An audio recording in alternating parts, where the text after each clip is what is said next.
Wow. So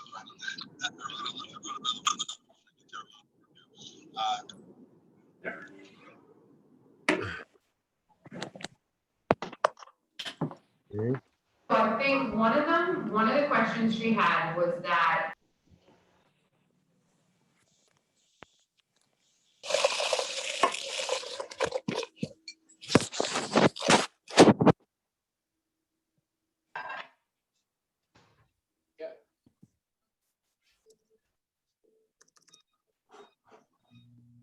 Okay.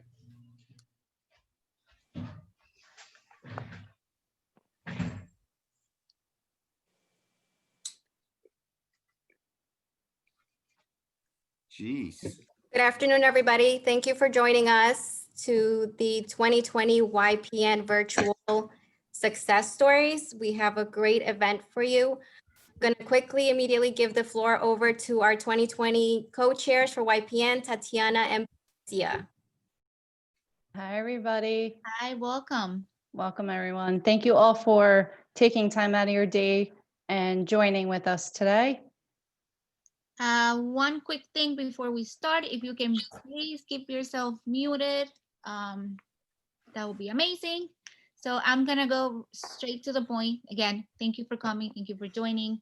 We have a great group of panelists today, and they're gonna share their stories and why they are so successful. And you want to take notes and learn from these professionals. But we're gonna start right away with Mr. Infamous Charlie Upler. Is that okay that I call you Mr.? People get offended. That just makes me old, but I see a couple people on the screen that are older, so I feel better. Oh, Hey, Michael. You're gonna go like that? Okay. All right, let's start right away. So Mr. Charlie Upler is a realtor from Franklin Lakes, New Jersey. I'm sorry, I'm going to read because it's a lot, but this is very interesting. In 2020, president-elect of the National Association of Realtors, Charlie has been a realtor since 1981. He's the COO of Prominent Properties Sotheby's. Oh, Tatiana, you're muted. Muted me.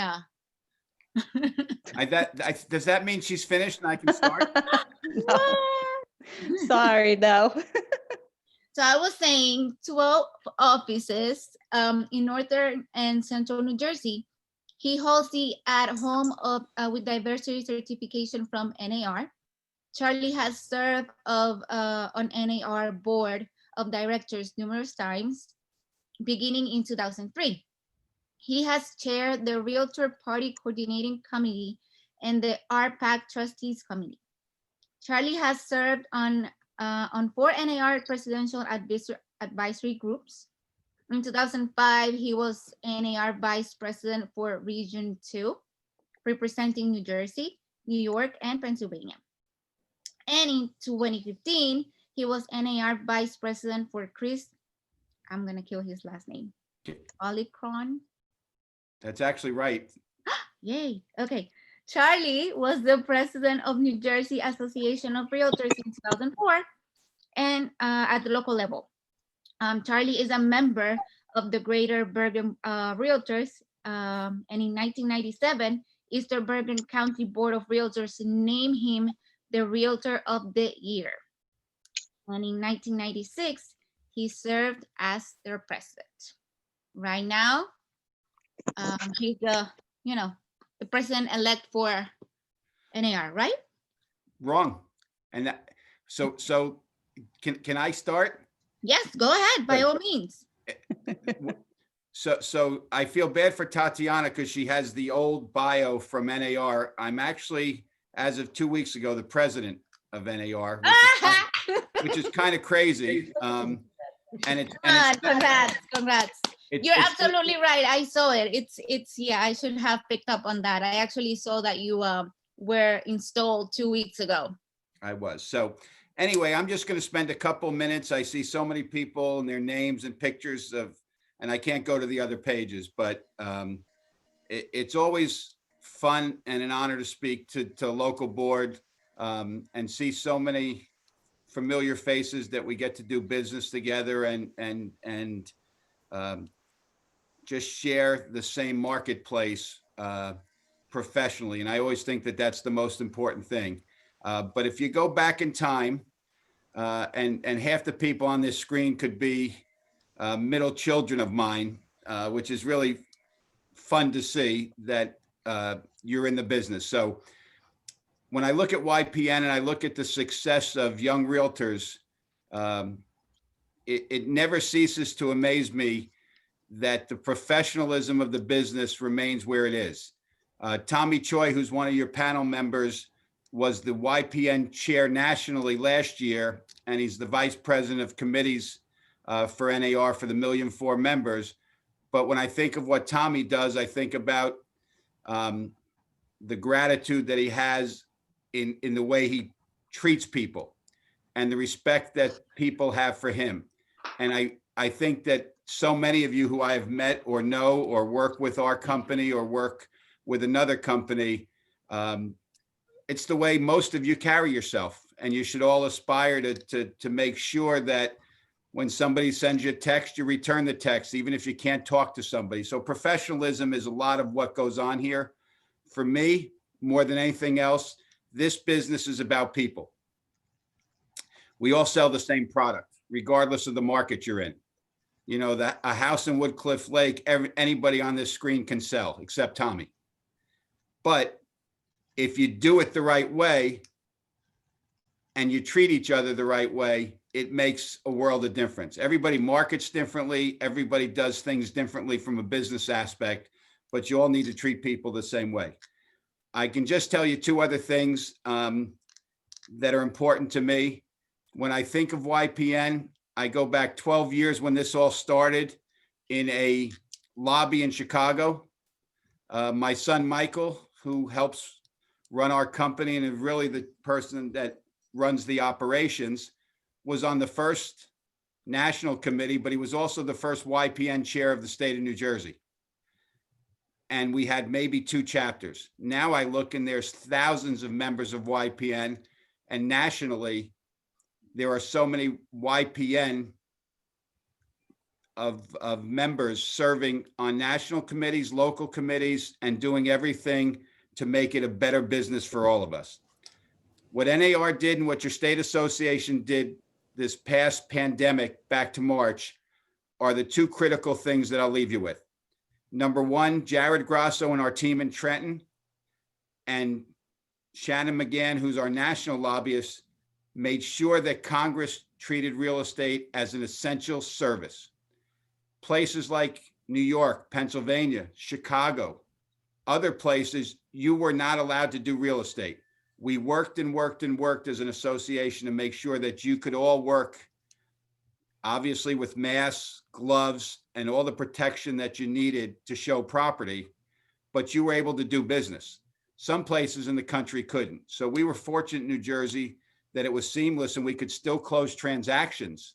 The other thing I would tell you is you're now in a normal world and take advantage of the virtual capacity of doing business. If you think about 5 years ago, e-signature platforms existed, virtual tours existed, photography and seamlessness existed, but we didn't need it.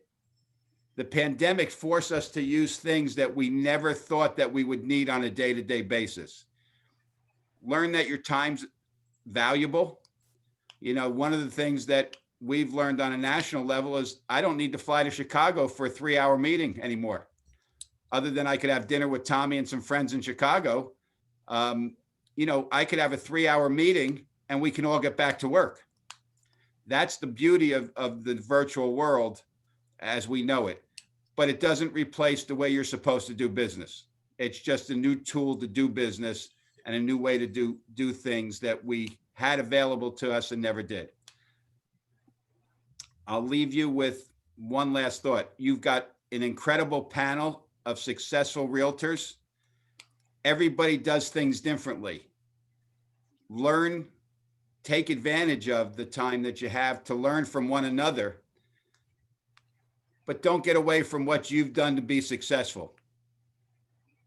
What you do is enhance what you've done and make it better. You're all here. You've all taken the time to learn from each other and to be part of something. And that's what makes it special. There's 60, 70, 80 people. I don't know exactly.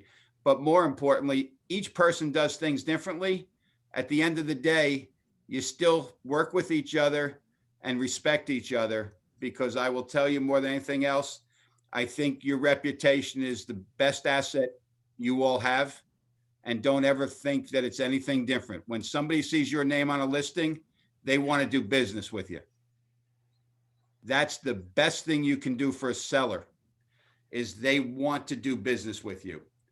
And when you've got a listing and an agent here calls that listing agent and says, I've got an offer, I can tell you that listing agent feels pretty good when they know somebody that they respect has that offer.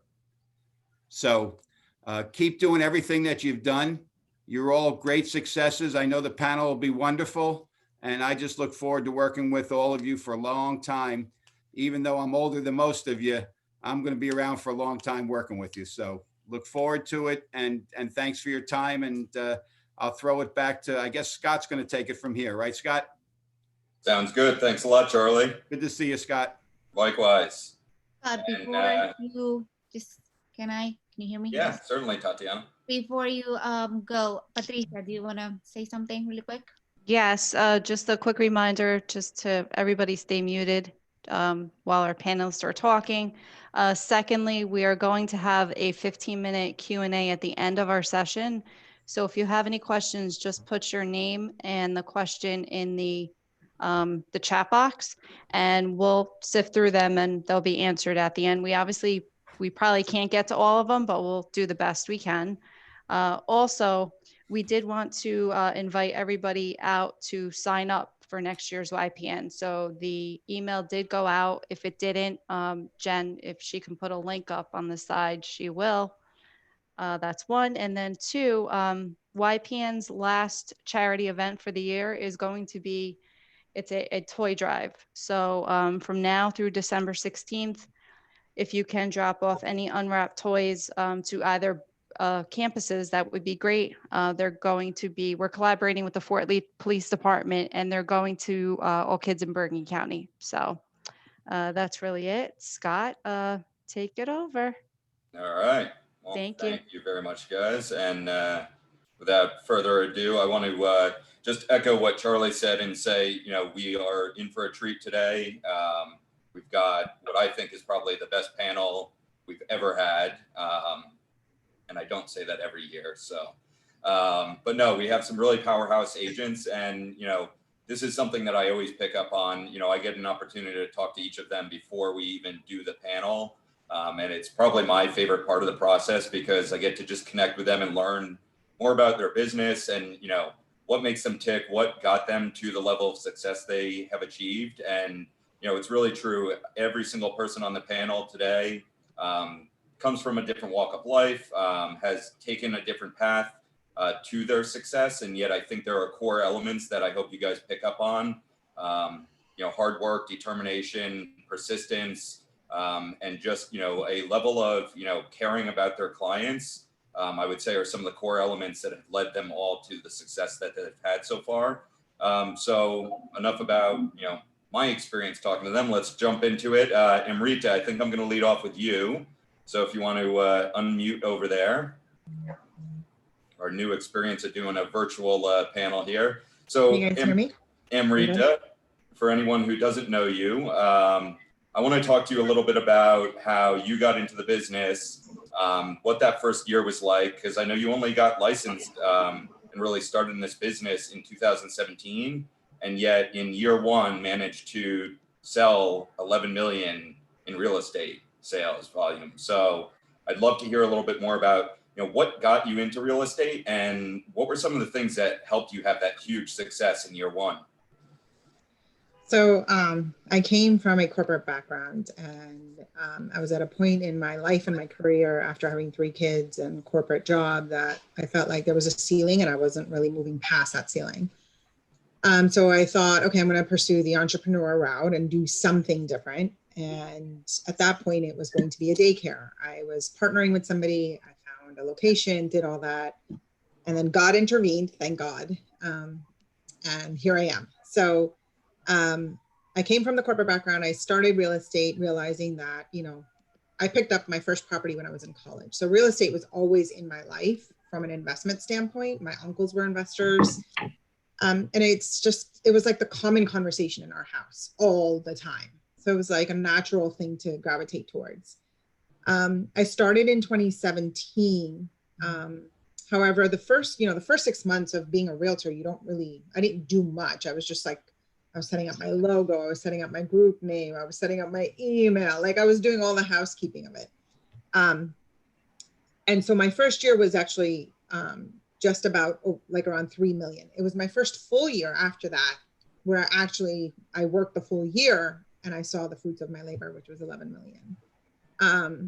And I think the key thing for me personally, my brand, my stamp is I'm just real. I'm not that sleazy salesperson who's going to push the house down your throat. I will kill a deal with a smile. Like I'll kill a deal before my client wants to kill the deal. Like my business model is very much how I would want it done if I was in their shoes, whether I was a buyer or the seller. And that has worked very well for me. And I'm curious because, I'm sure we have other people on the call right now who maybe, are still at a corporate job or who left corporate America like you did. And so talk to me a little bit about, because I know you got into real estate and kind of found a niche to work. Talk to me a little bit about what did it feel like to step away from that corporate job and, jump full on into real estate? And then also, what was that niche and how did it work for you to really help you in building some success early on? So the jump or the move was definitely frightening, but my husband was incredibly supportive and said, look, you can try this. It's a 95 fail rate, if I'm not mistaken, in the first 3 years. Out of 10 agents, 9.5 will not survive. So the odds were definitely against us. And it was one of those things like, try it. Worst case scenario, you fail and you go back to corporate. You haven't lost your degree. Like you got what you got. And we took the plunge and we did it. And so it was definitely frightening, but that also created the motivation I needed to succeed so that I wasn't that 95%, I was the other. And the niche I found was due to a mentor, actually, a guy who had been doing real estate since he graduated high school. And he said, look, you're going to get into this. I think you'll be great. Here's what I recommend. Go purchase these Zillow zip codes. So I'm ashamed to say I purchased the Zillow zip codes and that's where I started. I don't pay for them anymore because I run my business differently, but that's where my start came from. And it was a cheap model that Zillow had, which no longer works. It was foreclosures. And so that was the niche I really used to focus in on. And it was very hard because I would get tons of leads that were just looking for that steal. I want $1 million house for $500,000. Can you help me? And it was like, no, that's not going to happen. And I had to educate myself on the foreclosure process because that's not my expertise, but it became my expertise because I studied it. I understood the process. And when I was able to convert the leads because of the education I was providing them, they didn't always purchase a foreclosure lead. And we ended up buying a regular $1 million house and it worked. It was fine. But it was the education that I was able to provide that really helped me penetrate that niche and take advantage of it. Yeah, and I love that it was, the one thing that you focused on early to, help you build those building blocks that when I circle back around to you, we're going to talk about how you ended up, pivoting off of the Zillow platform and, still continuing to build a great business for yourself. So thanks for kind of giving us the foundation of what that first year looked like. Thanks. Jason, get you unmuted over there and let's talk a little bit about, so you've been in the business now, I think coming up on about 7 years. And what was it like for you getting into the business? What was your background? And how did that first year go for you? So it started off for me with a lot of, photography for other agents. That's sort of what got me into it in the New Jersey market.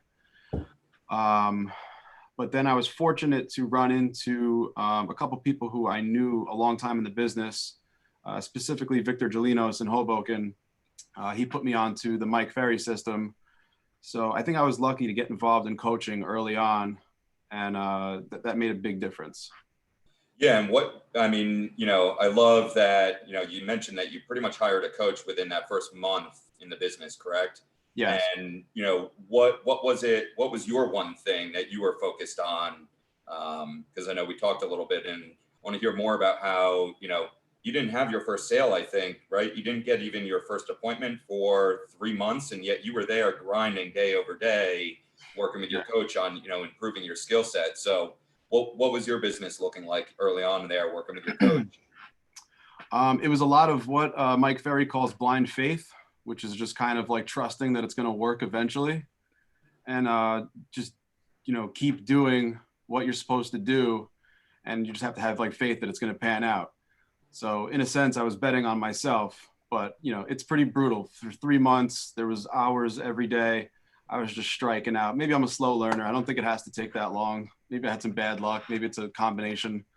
But for me, it was just lots and lots of striking out and lots of mistakes and analyzing and just trying to do a lot of exercises to keep myself in a good head. I think that's a lot of what this game is controlling your mindset. Because if you're in a bad mindset, it's really hard to be productive. So that's a lot of what coaching taught me, is just, things that you can do every morning to keep yourself in a productive mindset so that you can sort of take the blows and keep going. And you were calling expireds specifically, right? That's what I ended up focusing on. I had this theory that if I start with the hardest thing, I could, then do the other things after I figured that out. As it turns out, my opinion now is that they're all pretty difficult, but I'm just very comfortable with expireds. So I've sort of gravitated towards that every year. And I think the other cool thing, right? I mean, you're working with a coach, so you're growing and, learning and analyzing each thing that you're doing. And so I know it took a little while to get that first listing appointment, but talk to me about even that experience, right? You get the appointment. Did you get the listing the first time you went on the appointment? Yeah, so that was another sort of, there was a learning curve for every aspect of actually making a paycheck, because what happened was after 3 months, I started to learn how to set appointments. So there was this period of time where I was like setting appointments, but then I was striking out in person. So, it's like I figured out how to do one thing, and then I get to the next level and I'm striking out in person and I'm just not getting any listings. So I had to like start really focusing on listing presentation.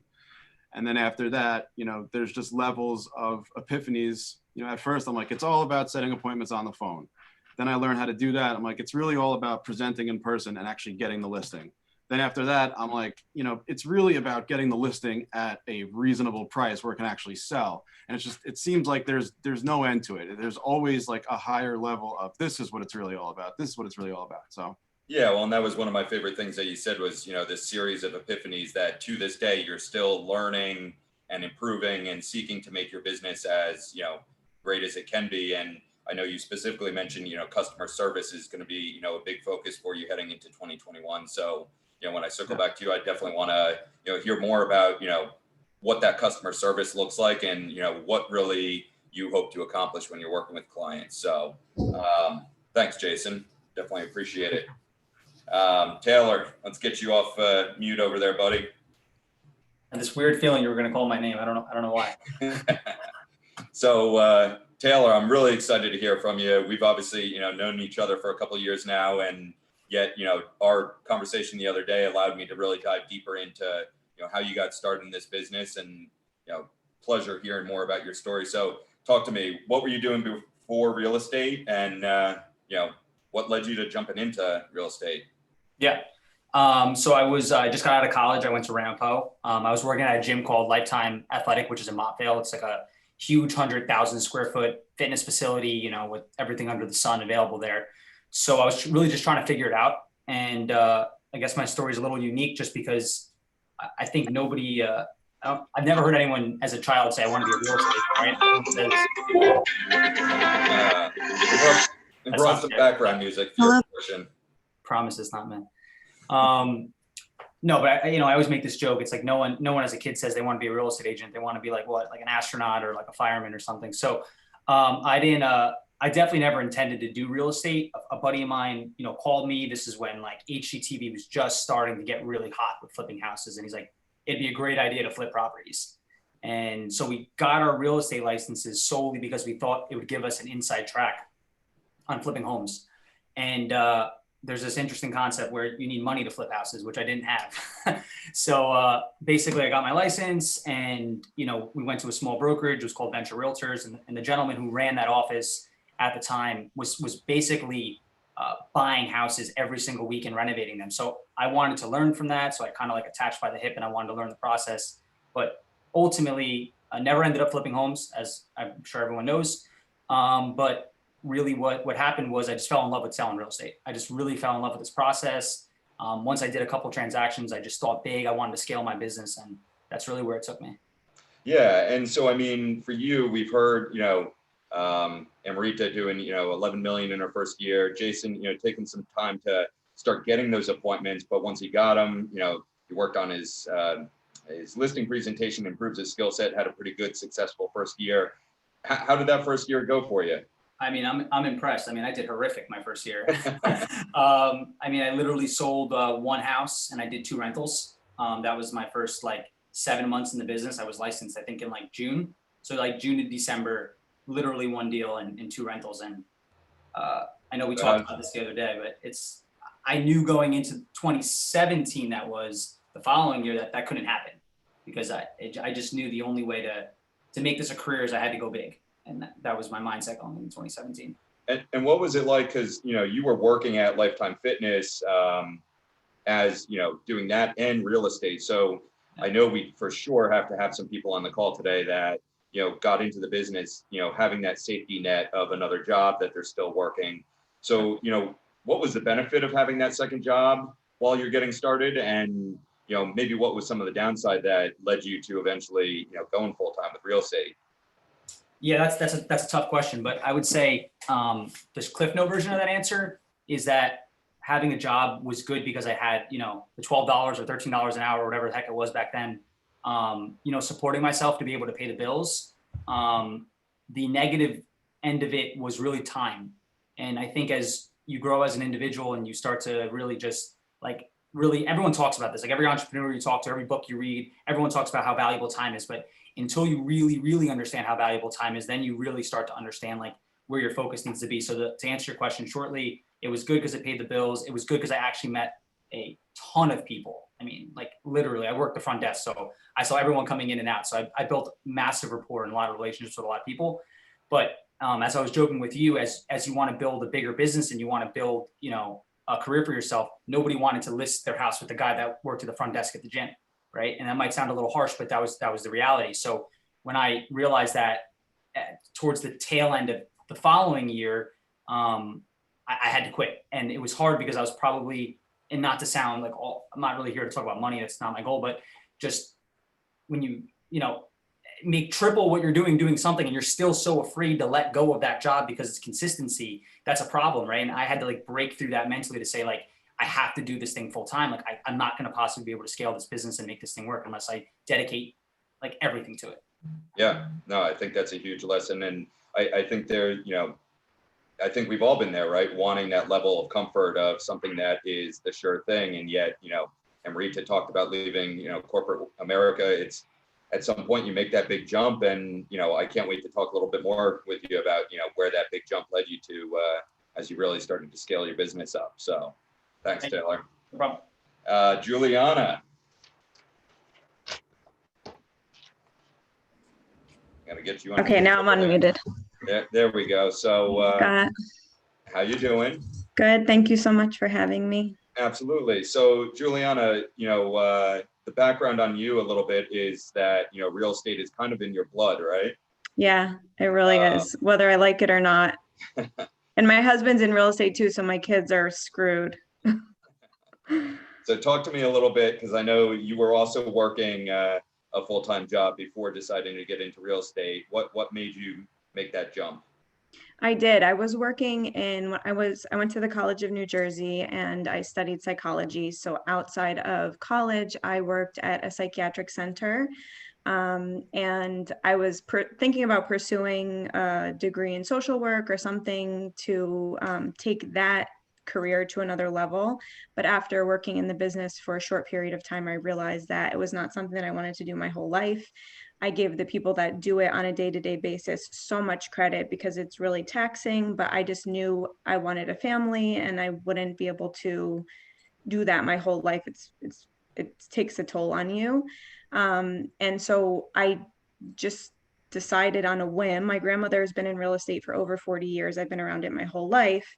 And I got my license, and basically my parents said, look, there's a lot of realtors, but if you focus on it and you do it full time and you make it your career and you work really hard at it, you can stand out.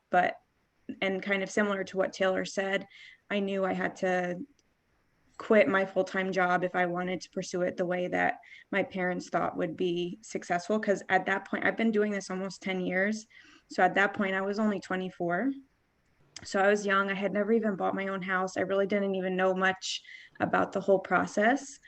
But I just kind of took a leap of faith, and I was still living at home, thank God, during that time, because it was, it's definitely a financial gamble.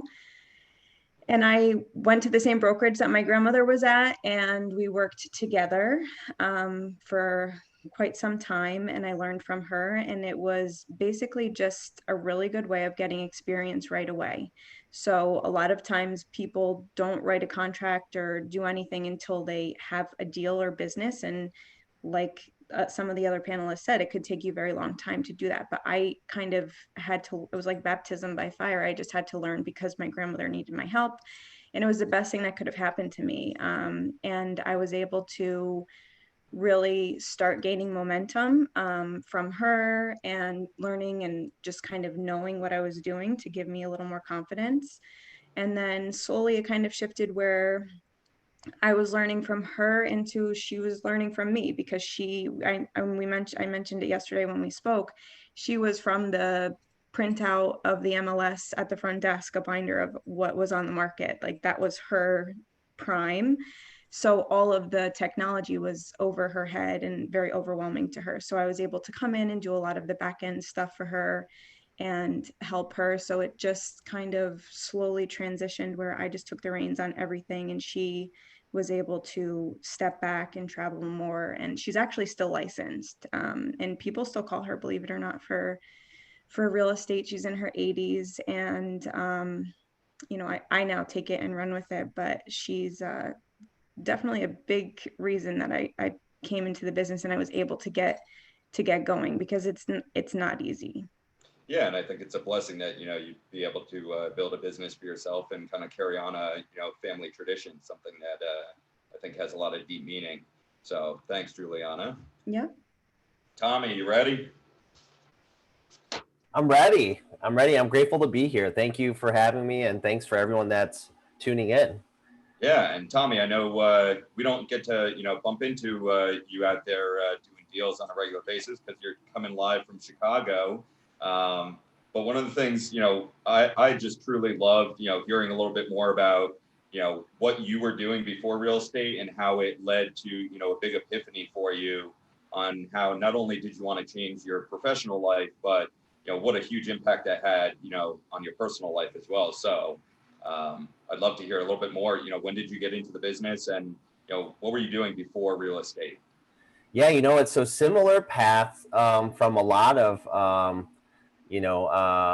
people up here on stage share too is, my first and only job in the corporate world out of college was with this company called CDW here in Chicago.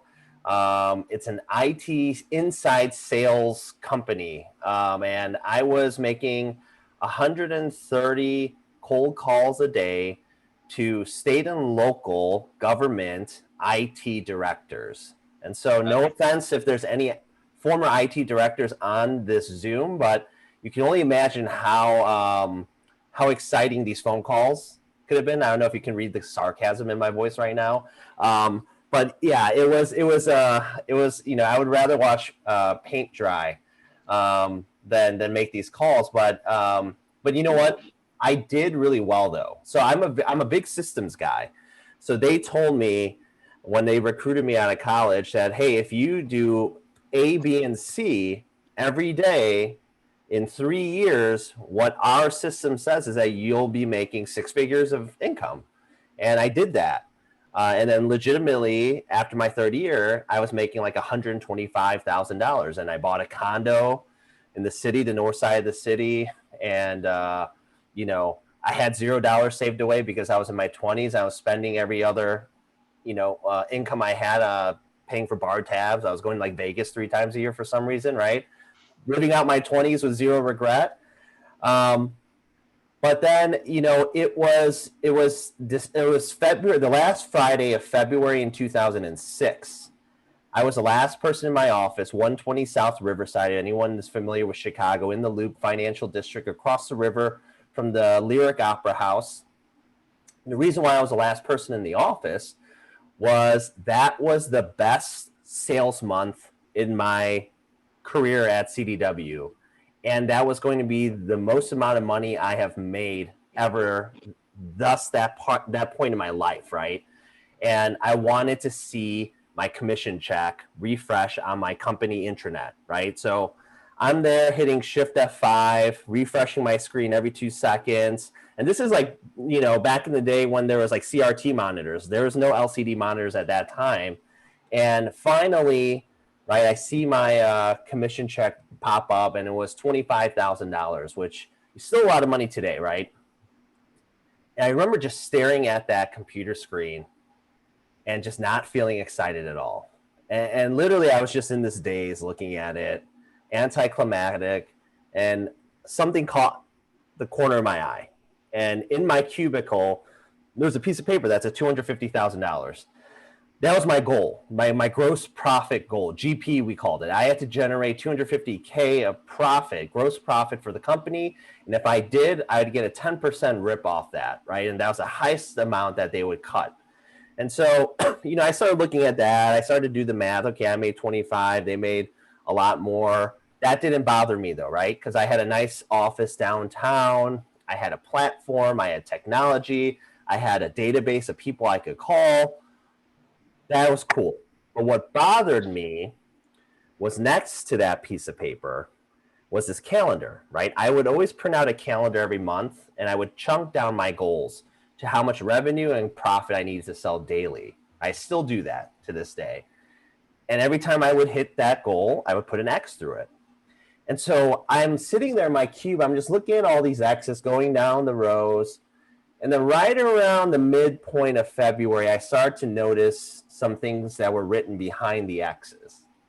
And the biggest one that still to this day resonates deeply was Jimmy's birthday. And Jimmy is my best friend. I've known him since 3rd grade, right? Spoiler alert, later in life, he would be my co-best man and the godfather to my middle daughter, Momo. And I'm sitting there thinking like, wow, Jimmy's birthday, you know, I don't even want to say happy birthday to him, let alone, you know, back in the day, some of us that, you know, maybe around my age, 39, in our 20s, right, we used to pay like $20 at the bar. You get a wristband and a plastic cup, and you just drink liquor for 2 hours, as much as you can. I'm like, I don't even remember doing that for him. And I started to keep going on, and I started to notice other things, family events, other friend social events.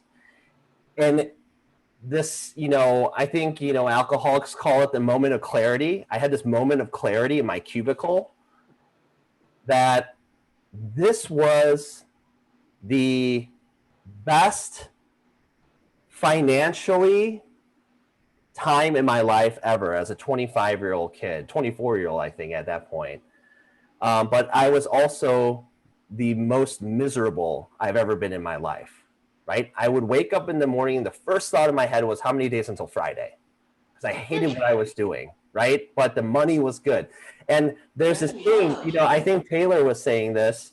We have this thing, especially when we're young, this definition of success formulates, and it's tied to financial gains. We think that success equates to, for me at that time, was making a 6-figure income, right? And you think that happiness trails that. Well, I was evidence of success that it doesn't. I was miserable. And so in that moment, I made a promise to myself that, you know what, I'm not doing this any longer. And what I plan to do next is going to lead with happiness. So I have to find what makes me happy, right? And so it's funny because people are always like, so real estate, how do you know real estate makes me happy? Real estate does not make me happy. Real estate is just a conduit. Our industry, which I think is the greatest industry in the world, is just a platform. It's a stage that we get to sit on and stand on. What makes me happy is that while we're on this stage, what we get to perform to the audience that's in front of us, at the core is relationship building, right? We curate and we cultivate relationships. And if you want to sift it down even further, what I learned is when you solve other people's problems, they solve your problems, right? When you solve other people's problems, they solve your problems. So as we curate and cultivate relationships, I figure out ways to solve people's problems. Naturally, they solve my problem, which is I want more at-bats. I want more opportunities. And that's what makes me happy. That's what always made me happy leading up to that.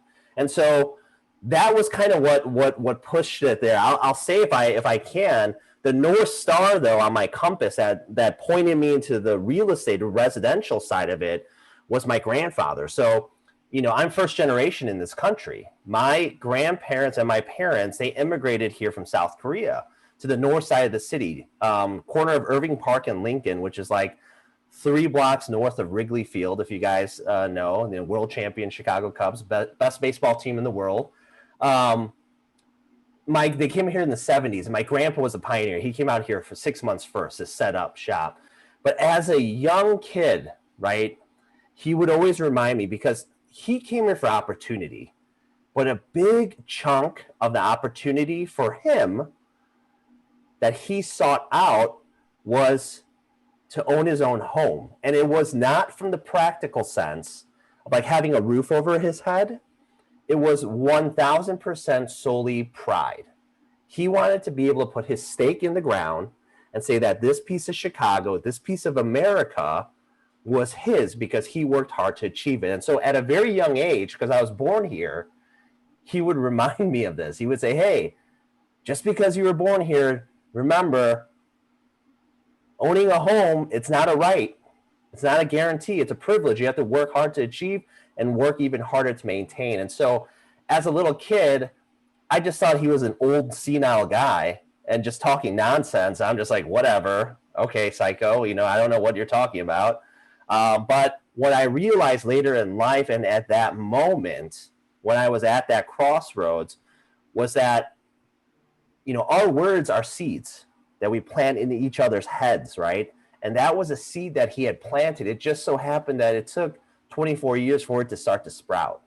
And at that moment, when I was in that crossroads seeking happiness, figuring out what industry is going to allow me to do this face-to-face relationship building, problem solving at the highest level, that sprouted in my head. And it was residential real estate to honor my grandfather, right? What reason why he came here, right? That led me, that was the North Star that led me to, you know, where we are today. Yeah, I think that story resonates so deeply and, you know, provides such a big why as to, you know, what is driving you in this business on a daily basis, and that, you know, happiness can come in different forms for different people. And yet I love that it just boils down to, you know, building strong relationships with others and providing them an opportunity to, you know, have that pride of home ownership. So awesome. And we didn't even get to touch on your partner. So your partner in the business, right? Yeah. You got into the real estate business somewhat untraditionally, starting basically as a team, correct? Yeah, my partner, who's my buddy from college, and then we ended up living together after college. He rented that second bedroom after I bought that condo in Lakeview. You know, we're the Weinberg Choi residential team. If you couldn't figure out, I'm the Choi, not the Weinberg, although I could be a Weinberg. He was working for a national home builder called Pulte Homes, and he was seeing high levels of success, especially during that time, right, when the markets were booming. But he was at a choke point too, because, you know, he couldn't freely negotiate to come to a win-win with these first-time home buyers and be creative. He had to like go back and talk to a manager and approve a counter offer. And so he felt boxed in, and he was ready for that change, but didn't want to leave that industry. So that was just like an extra spotlight on, yes, real estate's where we need to be. And that's what we did, is that, you know, coincidentally, so that was last Friday of February 2006. In March, I signed up for real estate classes. He already had his license, and we got licensed in December of 2006. And here's the crazy thing, right? Success leaves clues. And 4 months after, the state of Illinois changed to the law where, you know, for an extra 25 hours of class and an extra 40 questions, you could get what back then was called a broker's license, which now is called a managing broker's license. So you could be self-sponsored. And so we beat the clock, right? We got in before the window closed. And so we were able to just start our own brokerage from day one. And it was really, you know, it wasn't meant to like grow this huge traditional brokerage. We just wanted an umbrella so that him and I can sell as a team, right? As partners from day one. And that's what we did. Yeah, I love that. And can't wait to talk to you a little bit more about how you guys have built that business to the level that it's at today. So, Amrita, I see you taking notes over there, right? I am. I So- love the little nuggets people are dropping. Yeah, I think we can all learn so much from each other, right? Yeah. So when we left you, right, you had been paying for these Zillow leads, working with you know, people that are looking to get the steal of a century on, you know, that $1 million home. And yet I think you came to the realization that, you know, those leads weren't going to be your long-term success, and that you did need to pivot in your business. So what was that pivot point, and, you know, where did you go from that point forward? You know, what became important to you in your business? So I was with a boutique in Jersey, in Passaic County. When I joined, he said to me, look, you'll get a good commission split, but you will get nothing else from me. I have no training. I have no bells and whistles. Literally, if I wasn't in the office, there would be nobody in the office. Like, he barely went in the office. I don't know how he was successful, but it was a small shop. And in my first full year, when I realized I did 11 million without any training and without any kind of help, that's when I was like, okay, I need to go. So if I'm going to, and I enjoyed it. So that was like my kind of proof in the pudding. Like, I did this, I'm successful. I like it. I love it. So I'm going big. And so at that point I decided, okay, I need to be at another organization that really is going to fuel me and position me to succeed. And as a part of that move, I went to Keller Williams and, you know, immediately surrounded myself with really successful people. You're a product of the people that the 5 people that you surround yourself with.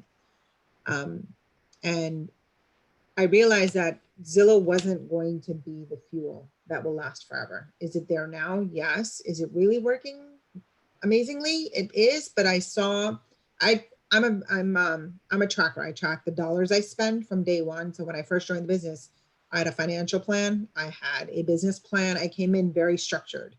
So I saw that my Zillow leads weren't performing the same way, and I saw a downward trend happening. And between that statistics that I was looking at on the graph and what I was hearing with noise on the ground in brokerages, that Zillow is not going to be my buddy who's going to help me succeed. Like, that's just not the reality of what that relationship is.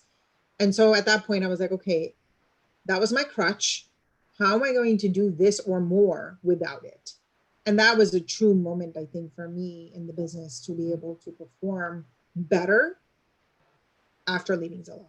And so this year was, the last couple of years were just that.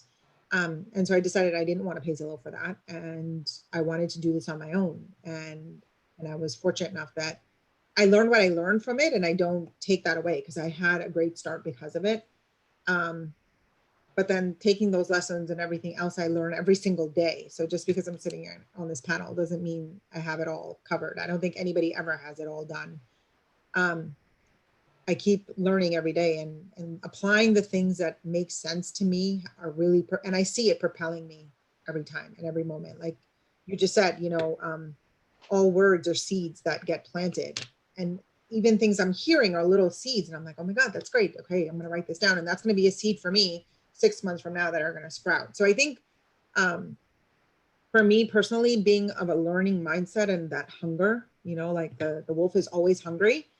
Like I had a great year and still I'm not satisfied. And I'm kind of ashamed to say that because there are people who look at me and are like, well, why the hell are you not satisfied? You're doing well. And it's not necessarily about the money. It's just, for me, it's about the success. It's about being a trailblazer. It's about being a successful woman who runs a business. Yeah, well, and I think, that's, the core of, we all define our own success, right? And, what that looks like. I think, what Tommy was saying about relationships resonated with where you pivoted your business to, and the fact that, talk to me about how you realize that becoming involved in your community and really building deeper roots within that community was going to help you achieve more success in your business and maybe more sustainable success in your business. Yeah. So everybody has a superpower. And I think that's one thing I'll probably drive home to anybody who enters this business, because it is a business and the foundation of it is all relationship based, that if you have a superpower, if you have a passion, if you have something that you love to do, that's where you want to hone in on. Like for me, my superpower is that I'm able to really cultivate a relationship. Like in the time I realized that when somebody said to me, wow, you go deep so quickly and I don't even know you. And that was an epiphany for me to be like, wow, I have that kind of power. That's cool. I didn't realize that you and I can relate so quickly and you felt like I went deep and you want to open up.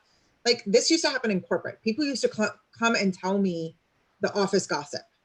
Not me soliciting it, they just felt comfortable enough coming to me. And so I use that to what I want to do. And I love the fact that half of the closings that I do, I cry at because I'm that vested, not because it's an emotional thing during the transaction. Like I have to be, I have to be diplomatic. I have to make sure that everybody's, not being, I don't want to be the emotional person. But when we get to that closing table, half the time I'm crying with the person who purchased or sold a house because my empathy level is that high. And so I've learned that has worked for me very well. And being in my community, I'm a community connector. Like that's my hashtag. Like that's what I do. So as a result of being that community connector and that friendly face and that person you can trust, I happen to make real estate deals happen. And as I happen to do that, I happen to get paid. And what are some of the things that you're doing in the community to not only build that trust, but also build those relationships? I'm all over social media. I'm constantly volunteering. I have kids in the school. I am that face that is always there. I sign up and volunteer for anything and everything I can. And I'm not doing it because I'm looking to solicit business. I've got 3 brown children in a school. I want to make sure they know whose mom that is, because if something goes down, you don't need to question. Like, I want to have a seat at the table if there's something to discuss, whether it's education, whether it's whatever it is. So that was my motive behind being very, very involved in the schools. That worked out for me, worked out for my kids in their favor because they see their mom, they're happy with that. Then these parents see me and they know me, and you're not getting a facade, you're getting the real me. It just so happens that all those stars align. I have a captivated audience. They trust me because I'm trustworthy, because I'm looking to be honest. I'm not looking to deceive anybody. Oh, and then they have a real estate need. Guess what? It's like the perfect Venn diagram of success. Yeah, building strong relationships. It's the core of your business. It's pretty cool. So thanks, Amrita. I think we'll circle back to you and talk a little bit about, going to talk to everyone about how 2020 has been going. But Jason, I want to pick up with your story on, I think where we left you off. You had figured out how to get appointments. You realized just getting the appointment wasn't going to get it done. You had to know how to present to these people. But talk to me a little bit about, I mean, you've grown in the business to the point where now you have a team really succeeding at a high level. What did it look like when you figured out that customer service was going to be one of your key components to success in the business? I mean, I can't really look back on that. I think that's what I'm working on right now. This year, you know, I think I've learned that if my client has to call me, it's like kind of already too late. I've dropped the ball on something. I really want to figure out a way to address concerns proactively. And I'm trying to identify the things that, you know, commonly come up. Like, you know, you take listings, you know, they're going to want feedback. You know, it's important, I think, to establish when they're going to get it so that they're not calling me for it. They're getting it and I'm giving it to them before they feel like they need to call me. That's just one example, but there's a gazillion. And, you know, staying in communication with them in a systemized way, I think is extremely valuable. So that happens to be what I'm focusing on right now. Yeah, and I think, you know, just your acknowledgement of that being something that's important to you is, you know, a huge step because, you know, your clients obviously care, you know, about the end result, and you care about making sure that that is the best possible experience for them and getting them there.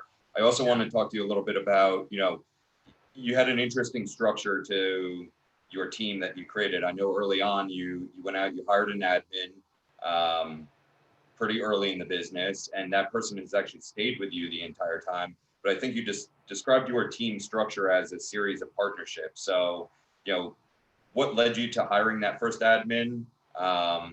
And, you know, where did it go from there towards building the team that you have today? The team question is kind of complicated, but with regard to the admin and coaching, they taught me that by the time you need an admin, you're going to be too busy to train one. So you have to sort of preemptively gamble on yourself and hire somebody. So I hired an admin well before I actually needed one, and you know, it was a gamble, and it was tough in the beginning. You know, the beginning for me was definitely kind of brutal. So. But I survived through that, and you know, things got good. When I say that the team is a series of partnerships, what I mean is there's different things that you know, people can work together in different ways. There's different ways that somebody can bring value to me, or vice versa, that I can bring value to them. So I work with different people in different ways, and that's what I mean by a series of partnerships. Yeah, well, and it's led you to some great success that I can't wait to talk a little bit about how 2020 has gone for you. So thanks, Jason. Mm-hmm. Taylor, you ready for round two over there? Ready for you, man. So I think where we left you, I don't know if we discussed it, but right, you had spent like late nights studying how you were going to make 100,000 in the business. Yeah, it's not even a joke. It sounds funny, but I literally Googled how do real estate agents make money when I was going into 20, because I was one of them that didn't. And actually similar to what Amrita said, and listen, I'm not proud to say this, but I still do utilize Zillow as a resource. You know, back then it was a catalyst for me to be able to get connections, right? And I think Zillow is just it's a marketing tool for you to meet people. So whether your niche is doing billboards, mailers, being in ShopRite, being on whatever your niche is your niche. And for me at that time, I saw that, you know, the internet was really where the consumers were, and Zillow at that time was kind of like monopolizing it. So to make a long story short, yeah, I kind of joined that really small minimum budget, you know, what I was, you know, able to afford. I think we talked about the story. Do you want me to share that story? Yeah, so I was also going to say, I think one of the key factors, right, whether it be Zillow or whether it's you're hosting an open house or however you're meeting people in this business, it was kind of funny because we didn't cover the fact that you got into the business with a buddy of yours. Well, we covered that part, but the fact that your buddy is no longer in the business, right? And I feel like Zillow was kind of that defining moment where one of you succeeded and one of you didn't. Yeah. And what was the difference between the two approaches? Like the actual story itself, or the? Yeah. Let's hear about, you know, pulling the trigger on, you know, Zillow leads and, you know, sure. What actually led to your success where your partner was not able to succeed. Yeah. So I was actually hesitant to share this story because I thought maybe it was a little bit too much, but I'll share it because I think people want the real side of how things go down. So going into 2017, I saw Zillow as an opportunity to basically meet buyers, as you know. I didn't have the money to support myself to be able to do that. So what I did was I Googled credit cards that offered basically 0 interest for 6 months. And I found an American Express credit card where I said, all right, if I could basically get into this zip code and spend X amount of dollars over the next 6 months, God willing, knock on wood, close a couple deals, pay that back. And really the agreement that me and that partner had, as Jason said, this whole business, everyone has partnerships. You know, that was my partner at the time, was to basically, you know, Really worth it. You know what I'm saying? Like, say again? Oh, Yep. Keep oh, going. oh, I don't know what happened. I'm sorry. I thought it was you. Yeah, basically the idea was, back to the whole flipping houses thing, was to basically, you know, gain money, reallocate that money, buy rehab properties, but it ended up not happening. And I think the answer to your question is the difference. And I love what Jason said about the customer experience thing, is that we're in an era right now where the consumer is just so bombarded by so many different avenues, right? Like, you have real estate agents that have everybody on auto emails, they're at open houses, they're on Facebook, they're on social media, there's targeted ads. And if you're not like literally like top of the totem pole with staying on top of people, there's friggin' 20, 30 other real estate agents that are. So I mean, like, I think the biggest separation, the biggest difference between me and that person was that, like, no matter how you meet somebody, I don't care if it's a referral, an open house, Zillow, Realtor.com, a freaking billboard, however you get that connection, right? Let's just call it a connection. If you're not organized really and staying on top of that person, you're just cherry picking, and you're just like hoping that that person buys a home in the next like 2 months so you can get a paycheck. Like, you're really not gonna make it in this business, because there's such a long nurturing period between when somebody, you know, you meet somebody to when they're actually gonna make a decision to buy or sell. And I say this to my team now, like fast forward to 2020, I have a team, you know, as probably some people know, you know, it doesn't matter if that person's going to buy a house in 3 years. It's free to follow up. Like, text messages and emails are free. Like, why wouldn't you use that stuff, right? Like, so I think that was the biggest difference, you know, Yeah, and I think it's interesting because, right, whether we're talking about customer experience or whether we're talking about, you know, community, or, you know, just in every avenue, it's putting in time and effort into building relationships with people and adding value to them, such that, you know, I think, Tommy, I don't know if we talked about it or not, but like, we talked about filling up someone else's bucket such that we get our bucket filled up in return, right? So I just love that story of how, right, your partner in the business was cherry picking and not doing the follow-up.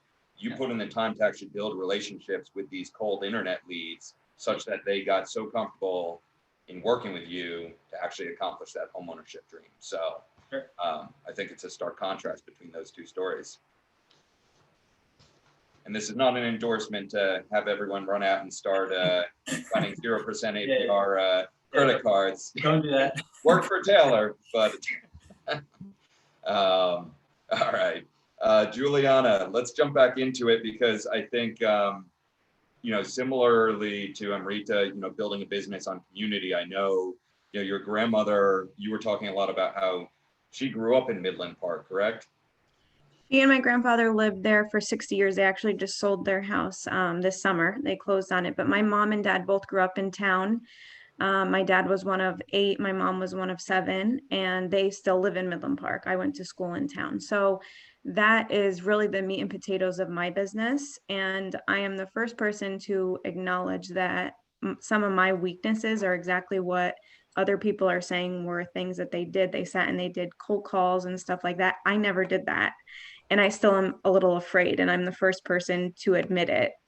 And I've been doing this 10 years. It's just totally out of my comfort zone. Maybe one day I'll get there, but I've really just taken my sphere of people. I was saying to you yesterday that when I first started, to just kind of get started, someone told me to create a mailing list of people I knew. So I took my mom's school directory from town, my grandmother's address book, and I created an Excel spreadsheet of 300 addresses, and I still have it.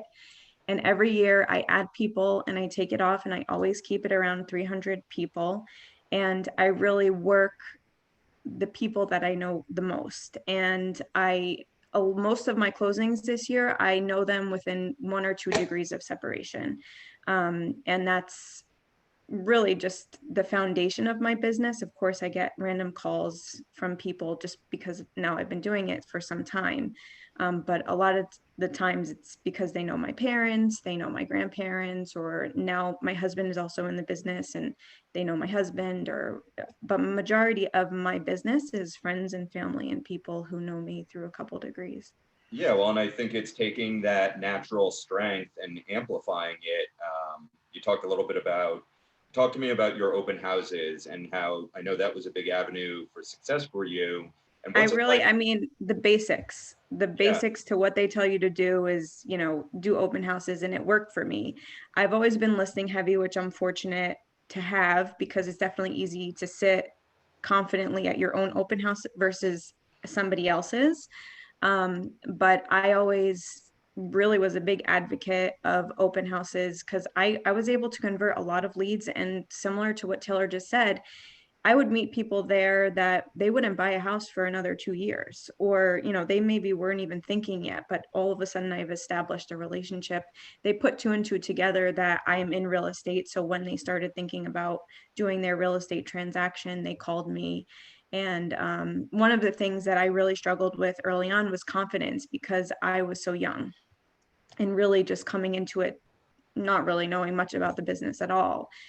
So once I started having a little more success and a little more ground covered, I started having that confidence to do the open house. And that confidence really shows and comes through and helps you present yourself in a way that the people you're talking to want to do business with you.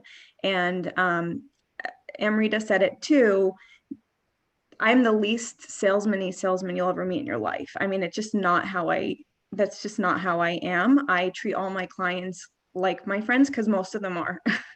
And that it just kind of worked for me. And I have 2 babies now. I've had 2 kids in the last 2 years. So I'm definitely at a different point in my career than I was a couple years ago. And right now I just kind of do what works. And I haven't obviously done a lot of open houses this year because of COVID and everything like that. But anybody starting out, open houses are the way to go. And that mailing list, I'm telling you, it just kind of keeps you in touch with people that you want to be in touch with. And I do a lot of mailers specifically to Midland Park, but they're with a purpose. You can't just send out a mailer and then sit and wait for your phone to ring.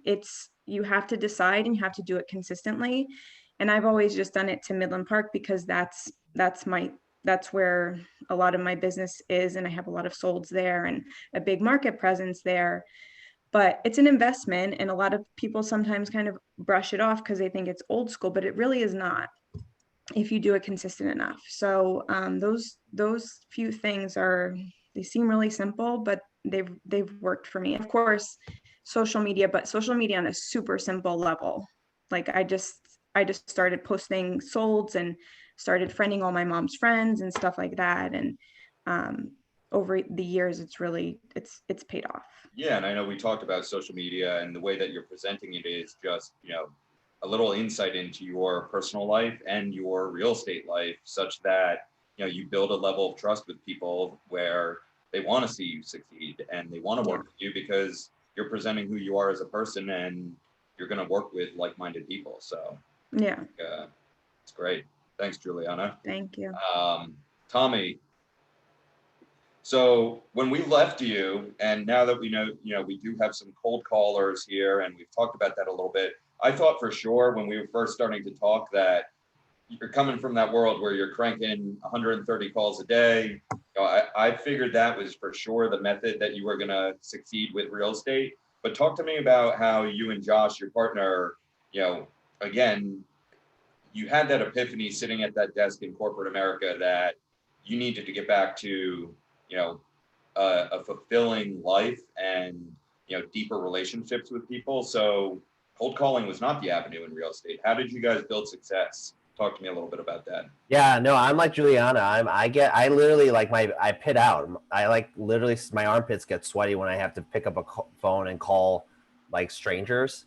And I remember leaving a life that was, or at least, a gig that was just pure misery for me. And so that was not where I was going to go. And that's the beauty of all this, is that there's no one path to success in our industry, right? You have people killing it on online lead generation, other people that are killing it in open houses and whatnot. So for us, foundationally, the thing that we always held true to is our happiness. And so we would not veer away from things that would not make us happy. And so that relationship piece was exactly what we tapped into. We looked at each other's databases and said, we know a lot of people, let's just continue to pour into them. And so for the last 14 years, we fluctuate between 89 and 91% referral-based business every year. And so we never paid for Zillow leads or online leads or whatnot, not because it doesn't work, right? Taylor was super successful at converting those. I know a lot of people that do, but for us, that didn't make us happy. And so we just poured into our database and continue to curate and cultivate relationships. And through that, what we learned really is a formula. And basically, if I'm meeting you, Scott, for the first time, and we're grabbing coffee together, you look like an ATM machine to me, okay? And what I mean by that is, and for any of those that are true younger end of millennials, an ATM is a brick and mortar Venmo. It's like a place that you can go to and get money out. But what I mean by that, Scott, is this is a core of relationships for us. You look like an ATM in the sense that when I walk up to an ATM or drive up to an ATM machine, I really have two core action items, right? I can either make a withdrawal and take money out of my account, or I can make a deposit and put money into my account. That's what our foundation is of relationship building. That's our lead generation, is that when I meet someone for the first time, and Scott, if it's you, and I've identified that you're not a jerk, and I want to pour into you and establish a relationship, right? I have a choice. I can either ask for something from you, like a referral or an introduction, and take money out of our relationship, a withdrawal, or I can provide value into your life and make a deposit into your life, right? I tend to lead with deposits. And here's the thing at the core of this, and this is also a reason why I don't like cold calling people.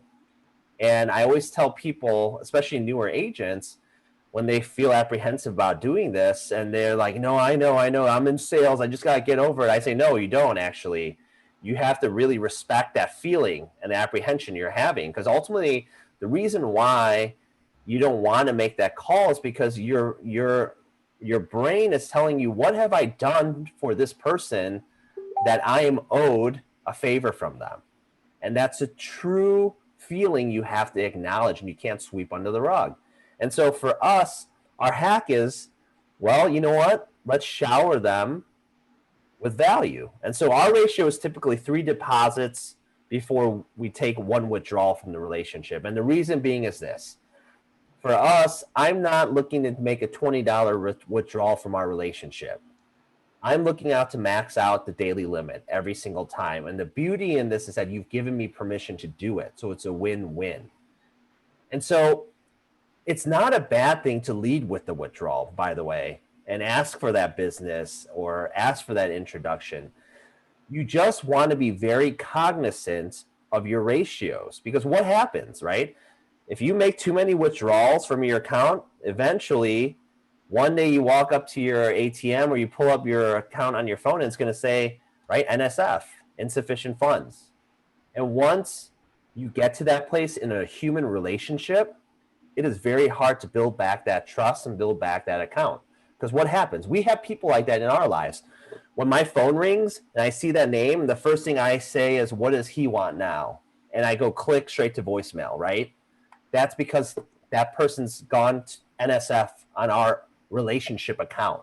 So you always want to provide value. And so that's how we built this 89 and 91% referral-based business, where now we just focus on the people, the database. How do we continue to feed that and meet more people on a day-to-day basis, provide value and lead with deposits into their lives? And deposits, by the way, they don't mean like showering people with these lavish, extravagant gifts. Deposits means, one, you have to get in a position to be able to have a conversation with this person. So that's where the lead generation part comes in, is calling them quarterly, setting up a face-to-face, a break bread, a coffee, right? For us, when we do that, that counts as an appointment. We've then followed the Ford model, right? FORD, family, occupation, recreation, dream. We go through that list. Hey, Scott, are you married? Do you have a partner? Do you have children? Tell me about yourself, right? We go through that. What do you do for a living? How long have you been doing this? Do you like working at that company, right? What do you like to do for weekends, recreation? You know, where are some fun places you like to travel, right? Dreams. What's your like dream vacation? Where's that one place that you're saving up, or one thing you're saving up to do, right? You go through this, and what happens when you have these genuine conversations to establish and strengthen relationships, whatever Scott answers these questions with, he's basically handing me deposit slips and saying, this is how you can make a deposit into my life with this. I'll give you an example that actually came to fruition during this quarantine, is that there's a guy, his name is Mark. I met maybe 5 years ago through a mutual friend. We did a face-to-face, we did a coffee. I love doing coffees, by the way, because they're very non-committal, right? People are apt to say yes to meeting for coffee because if they walk in, they look at me, and within the first minute, they go, this guy's a psychopath. They know they can just get up and leave, right? There's no commitment to it. So coffees are very non-committal. It's a great way to do a face-to-face. I met with Mark, did that whole, thing, went down Ford, had a great conversation. I learned that when I asked him, he said he liked going camping. And I asked him, hey, what is your dream camping scenario? And he told me that he one day wants to rent a Winnebago and go on a trip visiting every national park west of the Mississippi. And so what did I do, right? You have to be a listener. So at these meetings, by the way, I bring a piece of my notebook and I write notes, right, to let them know that I care and I'm very intentional on this conversation. My follow-up, the deposit I made, I went on Amazon. I bought a $1.50 Matchbox toy Winnebago car, like an RV, right? And I sent it to him. I think with shipping, well, actually, the shipping didn't cost me anything because it was Prime. And on it, I just wrote like, hey, it was great meeting you. Here's a little reminder of your dream. Hope you get to go on that trip one day. Fast forward, during the pandemic, he rented an RV and went on that trip, and he brought that little Matchbox with, and at every national park he went to, he took a selfie with it and he sent it to me along the way. This guy, I think I was telling you about him, Scott, he bought a house right when I met him. So I've yet to ever help him, personally with real estate. He has referred me 15 people since that time. He's one of my top VIP referral partners because I gave him a $1.50 Matchbox car. I made a deposit, but it was a meaningful, impactful deposit because it was telling him that I was listening, right, to his dreams. And I sent him a little bit of an encouragement as a reminder, right? And you do these things, and we do them through events. We do them through educational pieces, right? But finding ways to make deposits into people's lives, that's what I said. You're solving people's problems. And naturally, that's how we've become this big business, top 10 team in the city of Chicago, right? Without having to spend advertising on any other websites or whatnot. It's just strictly through relationship building. That's our lead generation piece, right? Yeah, it's an awesome building block. And I'm curious, Tommy, so like talking about scaling something like that, I'm curious, you mentioned when you go get that coffee with Mark, right? You're sitting there with a pad of paper and taking some notes down.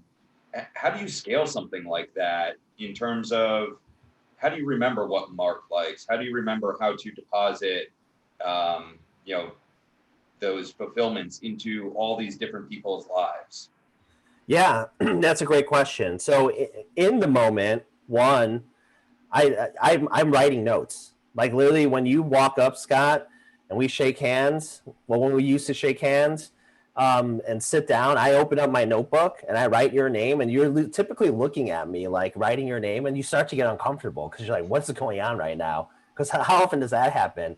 But literally we take notes on stuff, and it's cool because the more I write, the more that they talk, and the more I think they're just like, how often, right? People, one, like to talk. Two, how often do you get asked these kind of questions, right? But even before that, I'll tell you, right? One, you have to have standards, right? In our team, we have standards. Standards are not goals. Standards are the bare minimum, right? And so our standards, part of our lead generation, and I'm happy to follow up and send you our standard sheet, and you can share with whoever on this call, revolves around, these face-to-faces. So the standard for our team is you have to have 5 face-to-faces a week at a minimum, right? I typically do 10. And here's how, right? And you time block this stuff out. I get hangry if I don't eat. I'm the most miserable person to be around. So if I had to time block lunch, and we know as realtors, that's very tough to do because we're typically eating in our cars. So I had to schedule that out. That is an activity I refuse to do by myself. I'm not going to get a sandwich, sit by myself and eat by myself. I'm going to do that with someone. So I schedule break bread. So I typically eat lunch with someone, right? 5 days a week, Monday through Friday. And then around 3 o'clock is when I usually hit that wall and I need caffeine. So I'm doing my coffees and I'm doing that with somebody. So I schedule that out. So then I know I have that time blocked and it's an automatically built-in habit. And then I'm showing up, taking notes, being very observant on our conversations, right? And my goal, by the way, when I go into typically a new person I meet for the first time is a coffee. I go into that with the mindset of I'm interviewing you to make sure to see if you're a jerk. Because if you are, cool, this meeting is going to be short and I'm never going to speak to you again because I don't want to invest time, energy, and resources into someone that's going to be a complete jerk, right? I want someone that's like-minded, that's a caring human being that I can pour into because it's a lot easier to do that. You don't have, I would be faking it if you were a jerk and doing that, right? So that's kind of the system around how we do that. Sounds like pretty fun lead generation. Oh, it's the best. It's absolutely the best. It's my script, by the way, when I'm lead generating from 9 to 11 is when we're on the phone and we're not cold calling, we're calling our database, right? And typically I will ask for the referral, right? You know, Scott, who do you know that's looking to buy, sell, or invest in real estate? You know, my lead in is like, man, you know, we have such a lofty goal this year and it's something that we can't do without our supporters like you. So I'm hoping you can help me out. And you're typically like, yeah, I got you, man. What's up? I'll say, who do you know that's looking to buy, sell, invest? And typically you're kind of like, oh man, gosh, you know, I'll pivot. I'll say, you know what? I just put you on the spot. And I know when I'm on the spot, my brain goes to mush. I know you're a day one supporter of me. I'm so grateful for you. When you think of someone, you know how to connect them to me. And you confirm that. You're like, yeah, absolutely, dude. I got your back. I pivot then. And I say, well, let me ask you an easier question. I'm always looking to meet just good human beings. Who is someone in your world that I have not yet met that you can introduce me to? And now what happens is you start to go, oh man, you're thinking again. And I say, you know what, I just put you on the spot again. Let me help you out and lead you a little bit here. Scott, who is someone at work when it hits like 11:30, who are you sending a text message or an email to saying like, hey, you want to grab lunch in 15 minutes? Or when it comes to like 5 o'clock and there's like a happy hour, who are you texting to say, hey, wait for me and let's go into the bar together? Right now you're saying like, oh, that's Juliana, that's Jason, that's Jose, that's Taylor, right? That's Robin, that's Deborah. Do I know them? And you'll say like, I don't think so. Could you introduce them to me? And because I've made deposits into your world, you know how much value I bring and you just like me. And you're like, yeah, why would I want my work friends to know my non-work friends? And so then that's how I'm setting my break breads and face-to-faces that way, right? That's an appointment to me. Love it. Yeah. Sorry, I didn't mean to go into like. No, that was absolutely perfect. I hope, I trust that everyone on the call just taking some notes and that was a perfect script. And I love that it's you go in for it and yet you realize, you know, not everyone is sitting there with a name waiting in their head for you. And yet you've still implanted that idea that you're going to love it when they send that referral and it doesn't need to come this moment. You're really just, again, hoping to continue to build that relationship with them. And hey, who else do you know that I can build relationships with? Might as well jump right into it because one of the things that I had asked you was, you know, to tell me about your 2021 goals. And I loved that you said, listen, you know, financially, you know, we all have these goals of volume and, you know, number of units we want to do. And yet for you, it's really, you have a specific number of people in mind that you want to meet next year, right? Right. Our goals are based around people now. So meaning this, yes, we have, you know, 150 million volume, 250 units goal, right? 2.5 million in GCI, right? We have those goals that we're always, you know, following. And but at the end of the day, and that's easy and it's necessary, right? Because that's how we measure ourselves, in our industry. But we know that for us, that's a result. And so we focus on the activity that we can control, right? That will lead to that. And so for us now, we've evolved after 14 years into a people business. And what that means is there's two categories of people that we focus on. So when you ask me what our goals are, I know that one bucket of people categories that we need to meet 500 new people next year as a team, right? Because we're at about 2,500 to 2,500. We actually just did an audit of our data bank. And so we typically convert right around 6 to 7% of that religiously, so that we know it's not so much new homes and properties and neighborhoods we need to farm and find, it's just new people that will convert into that, because the math doesn't lie. It makes sense. So we know if we get to 3,000, we're going to be right at that 210 mark, right? And so, and then everything else will follow based on average price points and, GCI and whatnot. The second bucket for us as a team leader, Rainmaker, with my partner, Josh, is that we also know that we are 2 salespeople away from getting to that 500 people. So we're constantly looking for more talent to add on 2 new buyer specialists to the team. So that's how now when people say, hey, what's your goal? That's what it's really based around. It's the people, how much we need to grow our database by, and how many people we need to grow our organization by. I love it.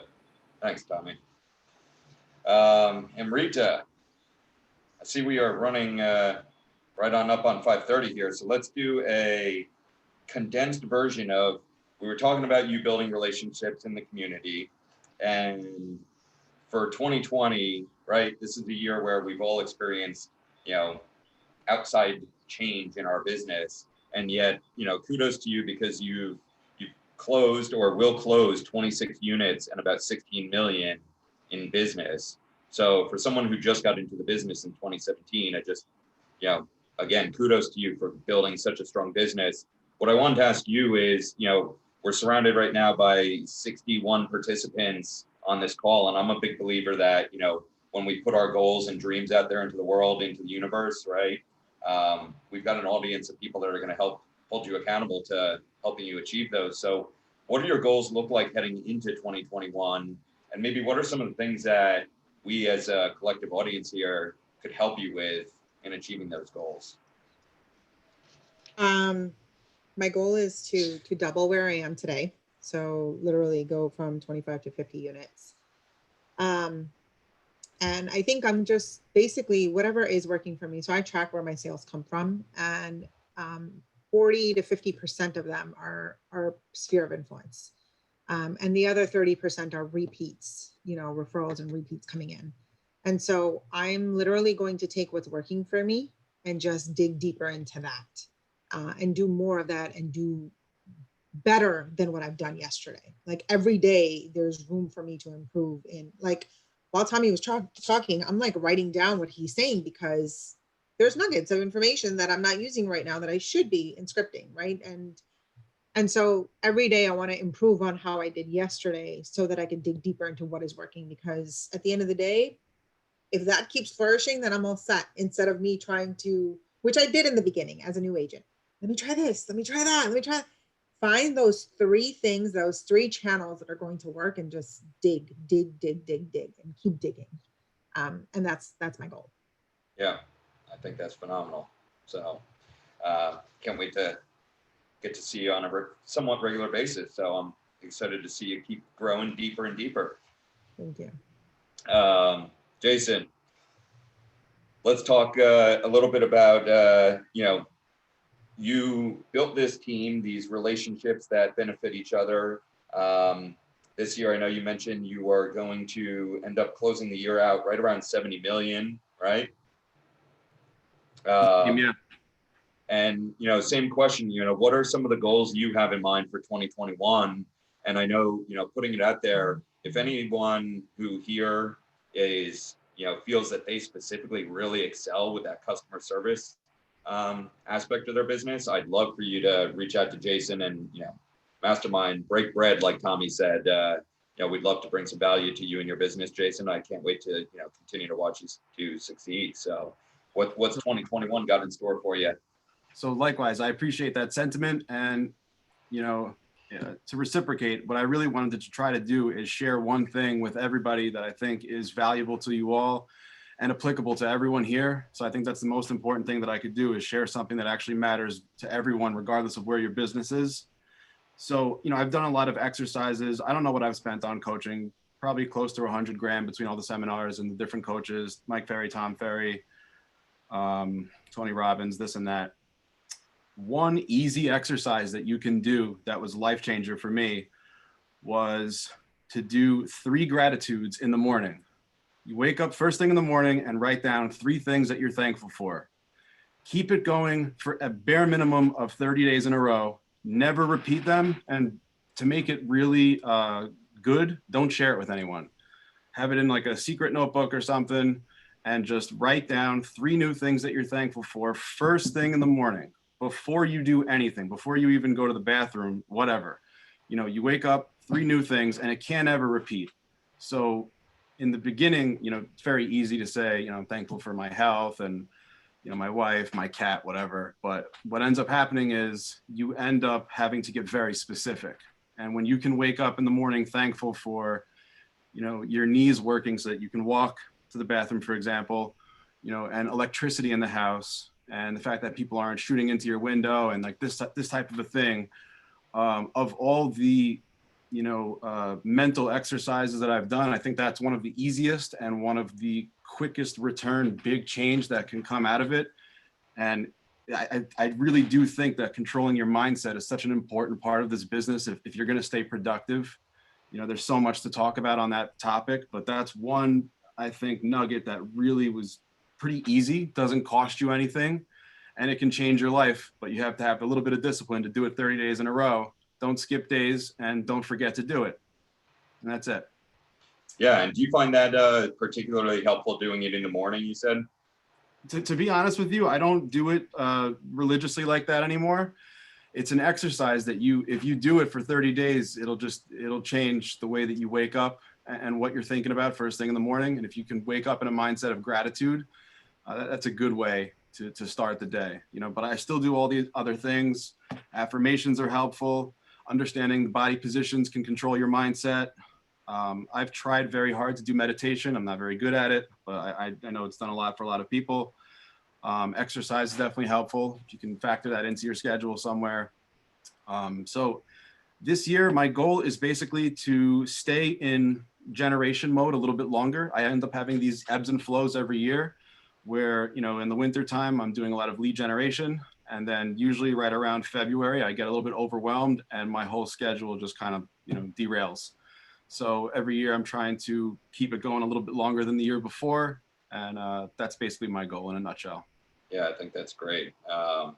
And I saw something come in on the chat, and I know we're going to take official Q&A, but I love the, the mindset focus and, the idea of gratitude and affirmations. Jason, is there for you, is there a book that you've read in your time in the business that had like a profound, made a profound difference in the way that you approach, whether it's mindset or business? There's a lot of them. I'll go with one of the classics that I've read a few times. Dale Carnegie's How to Win Friends and Influence People. There's just so much good stuff in there about, the importance of remembering people's names and them hearing it, smiling, and there's a lot of good stuff. And that whole book is just like a collection of good wisdom. Absolutely. It's one that I finally got around to reading earlier this year. And I think for this year, it's got to be, my favorite book. Phenomenal recommendation. Thanks, Jason. Hey, Scott, can I add in? I love Jason's a beast. I almost swore, and I know that's okay in Jersey to do that. But what I love, that gratitude piece is very, very, very important. I'll tell you this. If anyone walks away with one thing, make sure it's that. Because that whole 30-day, I'll tell you why it's so important, what Jason is saying.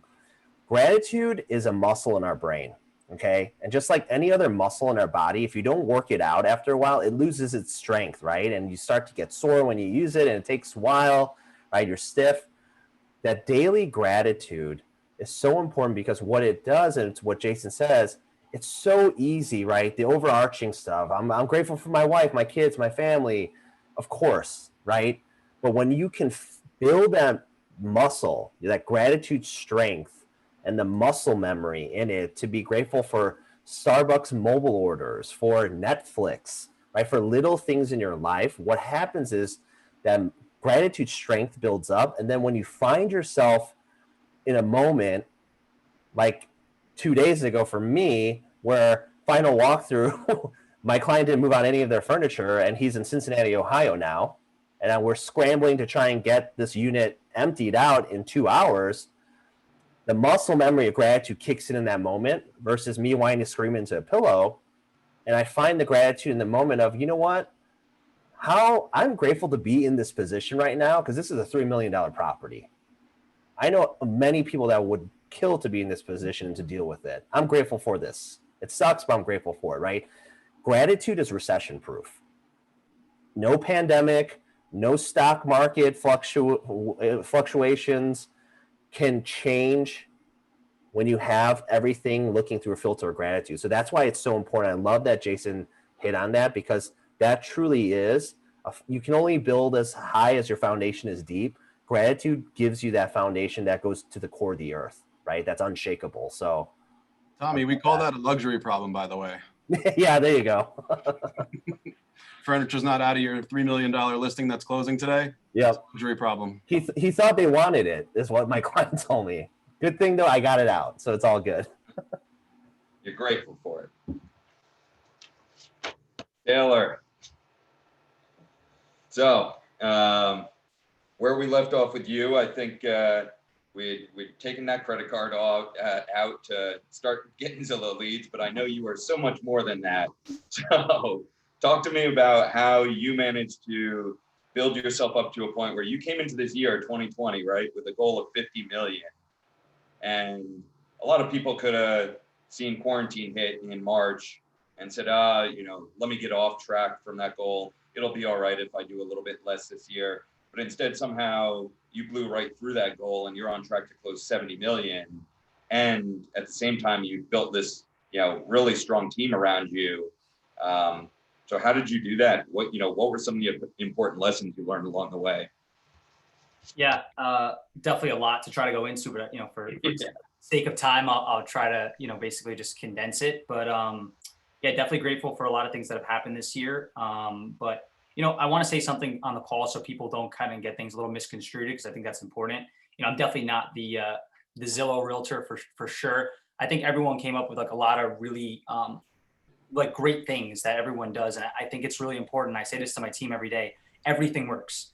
Like everything works. Social media works. Mailers work. Referral base works. Zillow works. Everything works, right? And you just gotta really just, as Jason was saying, really sit back and kind of figure out and digress your business and figure out where you want to allocate, whether it's money or time or whatever you're going to allocate towards those sources. And I heard something actually last week, which I love, which I wanted to share with the panel. We don't lose listings because they didn't sell. We lose listings because we didn't communicate. And that goes back to my initial point on the call earlier, where you don't lose clients, based on them using it. You lost because you failed to communicate. You lost because you failed to build, that rapport. But yeah, I know we definitely crushed our goal. I'm super grateful for that. I think the biggest thing, I wish I met Jason 4 years ago because I would have hired an admin 4 years ago and gambled on myself, as he said. But, that was massive for me. I think if, you can't wear 12 hats. And I think the sooner that you guys on the call, whether it's day 1 or day 50, realize that, all back to that whole time thing I kept saying earlier, allocate your time where it's needed, allocate your time where you're your best. And I think that's a sure way to scale your business. Yeah. And I think what's, been the benefit, I know we were talking a little bit about how having that admin in place has allowed you to, you're still working in the business. You're still actively, going on the listing appointments, working with your buyers. And yet you've had that time to step back and start to work on your business. And that's why I mentioned the team that you built around yourself. It's pretty cool to see that you've really started to attract some cool talent, some really great cultural fits for yourself. And I think, having that admin in place allowed you the time that you needed to really focus on what, was most important for you and your business, right? Yeah, I mean, honestly, people maybe like they see my face on the thing and they see like the sign and all that stuff, but it's honestly my team. I have like, excuse my language, a kick-ass team. Like I'm so incredibly grateful for everyone that I work with. As people were saying, and it was always like weird lingo and verbiage that goes around like buyer's agents or listing. It's all partnerships, man. Everyone on my team is my partner. Everyone you hear, if you get a call from anybody on my team, they're going to say I'm Taylor's partner, because honestly, that is what it is. We invest in each other. We invest in the same common goal. We invest, to strive forward and move big. And that's really that's how we were able to go from where we were last year, which was great. I'm so grateful and thankful that we did a lot of business last year, but really how we made this massive jump this year, besides the market being really good, just because we just made a lot of shifts internally in our business, which, I highly I recommend, as you said, earlier. Yeah. Any plans for 2021? What's the big focus going to be? Number wise, 125 million. That's the goal. Other than that, I set a goal about 2 years ago, as it sounds crazy, but buy a house every single year. So I've done that within the last 2 years. So hopefully next year something good comes up, investment driven, that I liked. And that's my 2021 goal. Yeah, I love it. Getting back to what got you into the business in the first place, right? I finally started buying them years later. And for you, I know too, anybody that doesn't follow Taylor on social media, this really goes for anybody on the panel, actually.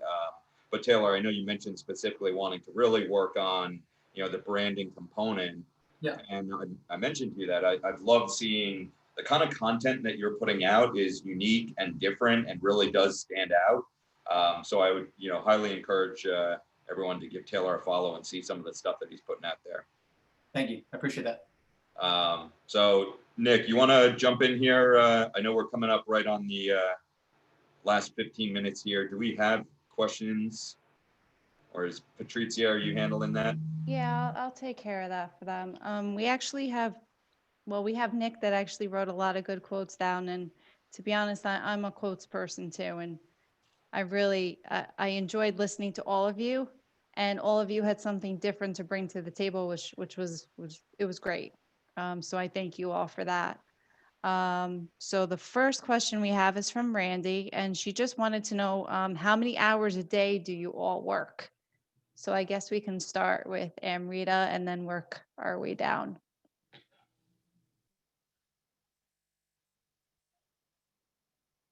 Oh, you have to unmute yourself, Amrita. That's okay.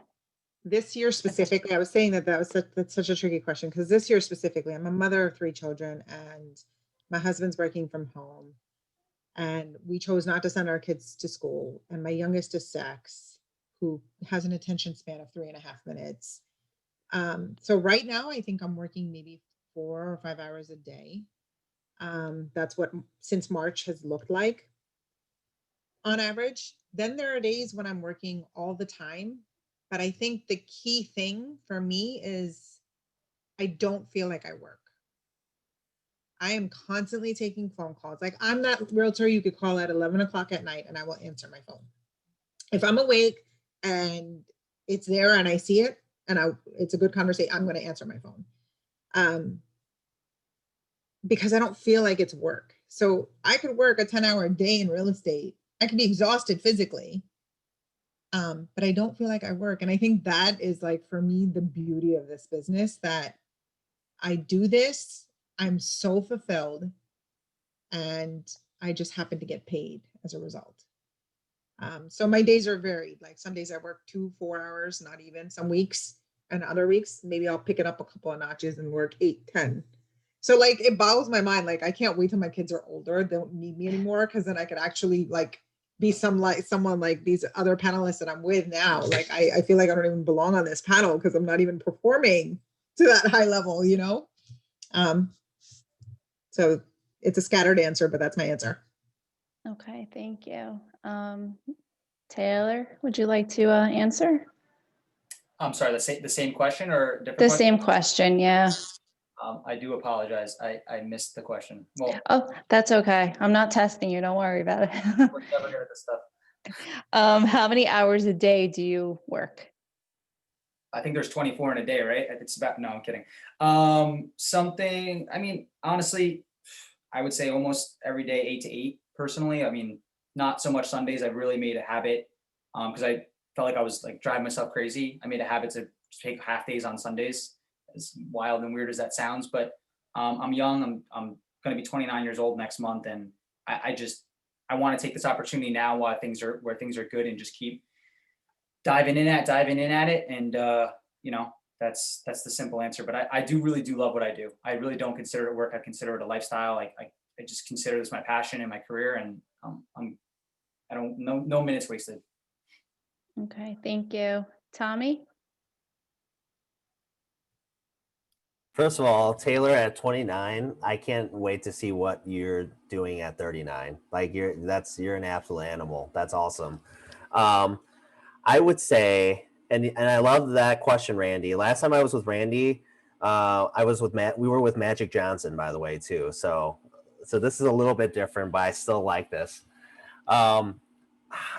I work a lot, but I'll tell you this: I don't work. Everything I do that I am working in hours wise is stuff that I like. I'm not in the transaction unless, you know, it's like an emergency, like, you know, at walkthrough, there's still furniture in the unit. But even with that, you know, I think Jason was the one hitting on this about the customer service piece. I have a lot of leverage in my life and on our team. Our team is very heavy admin. We have 6 admin. And I know a lot of people are like, well, that's a lot of carrying costs, but you know, it alleviates the work to be focused on what people are wanting to do and good at doing. And we mirror our client experience around a dining experience, right? And it's very simple. The best dining experience that you typically have is when you don't have to ask for, like, can I have more water? Can I get another drink? Can I have more refills? You know, where's this? The best dining experience, they're already ahead of it, right? When the server comes and they're constantly filling up your water, they're bringing another refill for you, or they're asking you, would you like another drink? You're halfway there. So that's how we are with our client touches. We stay ahead of all those conversations like that. And we have dedicated people that are doing each thing and over communicating, that our clients never ask us, like, what happened? Like, do we have, like, how is the showing? How is this? Like, what's going on with this? And so to answer that question, Randy, you know, I'm working a lot, but I'm not in the deal, right? Answering stuff like that just, like, I hate, that would burn me out. So I'm working a lot, but I'm working in things that I want to do. So hours wise, I don't know, but just, you know, like Amrita said, like, I'm happy. I wake up smiling, I go to bed smiling. So, you know, I'm not really clocking in and out and counting that. So kind of answers it, I guess. No, you did. Thank you. Jason? So it's so easy to say, like, you're working all the time, but there's two different aspects of this question. Number one, I think it's important to identify some boundaries and say, you know, maybe like after 7 o'clock or 8 o'clock, you know, there's going to be family time. You know, I think it's a dangerous habit to get into, to just say, I'm working all the time and you can call me whenever. You know, I did that in the beginning. I think you pay a price for that. So I would caution anybody to, you know, just be careful with that mentality, because if you let all your clients take up your whole life, that's what will happen. And then you kind of don't have one. So, and then I also think it's important, I've learned to schedule days off. If I don't block off a day in my calendar that, like, I'm not working that day, it's so easy to book appointments, showings, you know, listing, a shoot, whatever it is. So I think it's important to actually have it in your schedule that, like, this is a day that I'm not going to work, because when I wasn't doing that, there just wasn't any of those days. And then lastly, I would say that, you know, Mike Ferry would say there's a difference between just, you know, working and then actually having, you know, income producing activity. Because a lot of times you can find yourself, like, you know, I'm updating, you know, Facebook, and it's really easy to say, like, I'm working, you know, because this is real estate related. But is that actually really a productive activity? Because if it's not, you know, be careful how much you tell yourself you're working. You could be one of these people who's, you know, doing 12 hours worth of work that never actually pays. So, you know, good to be aware of that and just try to at least schedule some stuff into your day that you know is going to produce some income. Specifically talking to people. That's really what it all boils down to. You know, talk to as many people as you can. Thank you, Jason. Juliana, I know you have your hands full during the day, but how many hours typically?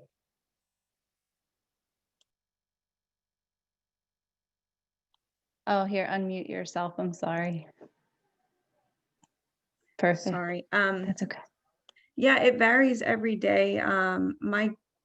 My day is so different every day. I have a 4-month-old and a 2-year-old, and I am constantly conflicted with either taking my business to the next level or being home more.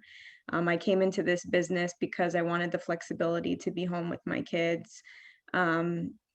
And that was 10 years ago before I even was married. So when people used to ask me what I wanted to be when I grew up, I said a wife and a mom. And now I am those things, and I am also in real estate. And every day I try to figure out how to balance it. The last 2 years I have had a baby each year, so it's been a little bit different. But now going into 2021, I feel like it's finally a time that I can sit back, figure out what's going to work for me childcare wise, trying to figure out what my balance is going to be, and then be in my office more, be at my desk more, spend more time doing all of the things that these amazing agents on this panel are doing, and obviously working for them. But I could do real estate 10 hours a day, or I could do it 0 hours a day.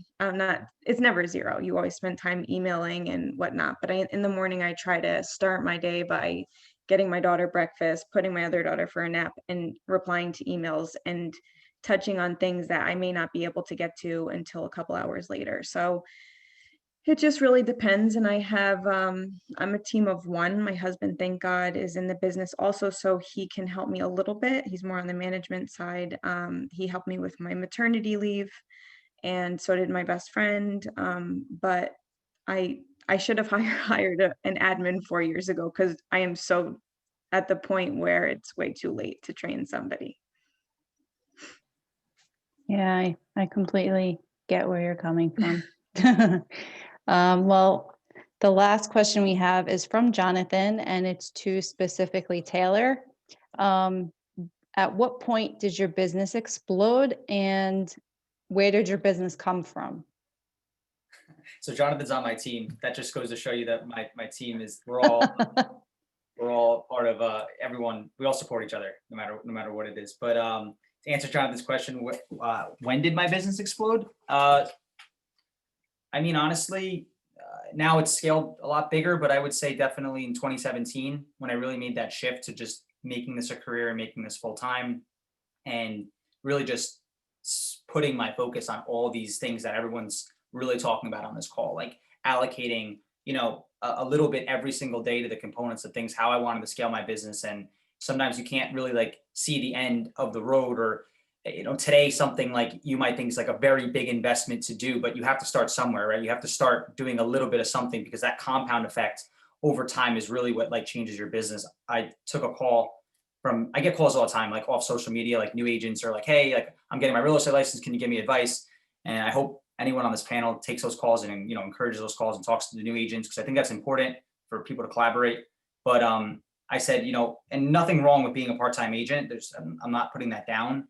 But what I say is, like, if you're part-time for a year and somebody's full-time for 6 months, they're probably putting in 2 years worth of work compared to that part-time agent. So really just focusing, as even Jason said, just specific hours towards that money-making activity or that, production activity, and really just taking it to the next level. So I think 2017 was for me where my business exploded. Okay. We actually do have one more question that came in. It's actually for everyone. What are your activities that you do daily that you see as like are most important for your business and or personal growth? Amrita, would you like to start? Personal growth, I think for me, I analyze every situation, it's easy when you have a successful scenario, you walk away feeling all happy. It's when shit doesn't go right where I'm like, okay, where could I have prevented that? Not to have remorse, but to say, how will I make sure that that gap doesn't happen again? And sometimes it's celebrating some of your failures. Like for me, that's big. Failure is big. If I don't fail every day, then I'm not learning. So I have to fail and I have to fail forward. And I'll give you an example. Like I had a listing appointment, came in as a referral. She signed the listing. I told her what the comps would be. 1.7 was a listing. She said she's choosing me over somebody in her neighborhood that has prominent market share, but she's choosing me because of my passion.